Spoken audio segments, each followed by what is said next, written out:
来关心香港消息，香港著名民运人士古思尧因为焚烧中共国旗被重判9个月。民间人权阵线等团体星期天到赤柱监狱声援，抗议当局政治检控、打压异己，要求立即释放良心犯古思尧。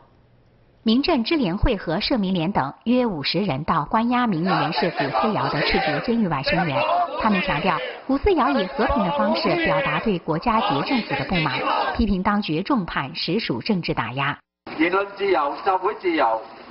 係香港市民監察政府、批評政府同埋國家嘅重要嘅方法，所以係唔容許政府以任何嘅方式去阻止、去壓制。當一個國家所作所為已經唔能夠得到人民、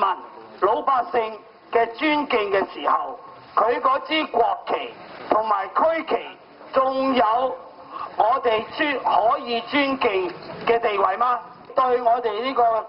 極權嘅政府，呢個極權嘅共產黨，表達我哋嘅憤怒同埋極度嘅不滿。民陣要求廢除國旗法和區旗法，並會協助古思堯上訴。因為咧，其實上訴咧唔單止係為佢個人嘅刑罰同埋嗰個判刑而去上訴，而係為成個嘅檢控制度，甚至咧係為今次法庭嘅呢一個判決咧而係提出上訴。抗議人士要求當局立即釋放良心犯古思堯，並敦促梁振英盡快下台，讓港人有機會實行真正的普選制度。新唐人記者林秀儀在香港報道。